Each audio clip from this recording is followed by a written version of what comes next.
అనంతపురం జిల్లా యాకిడి మండలంలో విషాదం చోటు చేసుకుంది. నీళ్లు అనుకుని వేడివేడి టీ తాగి 4 ఏళ్ల బాలుడు మృతి చెందాడు. ఇది చెన్నకేశవనగర్ కాలనీకి చెందిన రామస్వామి చాముండేశ్వర్లకు రుత్విక్ అనే కుమారుడు, యశస్విని అనే కుమార్తె ఉన్నారు.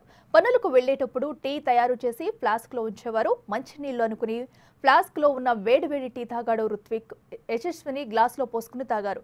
దీంతో పిల్లలిద్దరిని ఆసుపత్రికి తరలించగా యశస్విని కోలుకోగా రుత్విక్ మృతి చెందాడు. కంటికి రెప్పలా పెంచుకున్న తమ కుమారుడు చనిపోవడంతో ఆ కుటుంబంలో విషాద ఛాయలు అలుముకున్నాయి.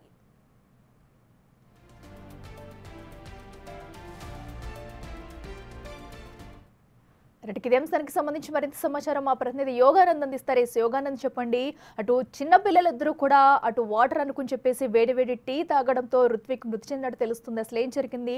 ఇంట్లో కుటుంబ సభ్యులు ఎవరు ఆ సమయంలో ఘటన గమనించలేదా? డీటెయిల్స్ ఏంటి?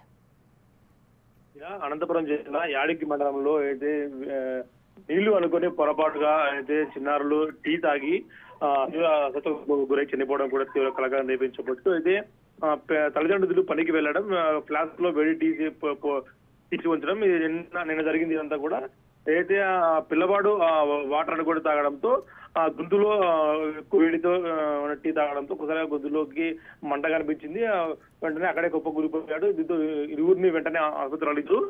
ఆ చిన్నారి అయితే యశస్విని కోలుకుంది, కానీ రుత్విక్ మాత్రం కోమాలోకి వెళ్ళాడు. కోమాలో ఉంటూ తీసుకుంటూ నిన్న సాయంత్రం చనిపోయినట్టు తెలుస్తుంది.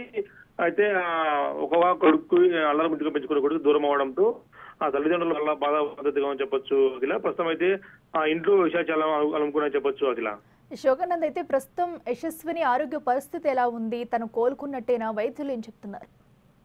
అదే టీ తాగి వేడివేడి టీ తాగి గొంతులో అయితే నాలుక మరియు అయితే అన్నవాహికి కూడా కొద్దిగా ప్రమాదం ఉండడంతో ఆమెను కూడా ఆసుపత్రి తరలించారు. అయితే డాక్టర్లు చెక్ చేసి అంతవరకు తీవ్ర ప్రమాదం ఏంది అని చెప్పడంతో ఆమెను ఇంటికి తరలించారు. ప్రస్తుతం అయితే చిన్నపాప పరిస్థితి అయితే నిలకడ తెలుస్తుంది అఖిల.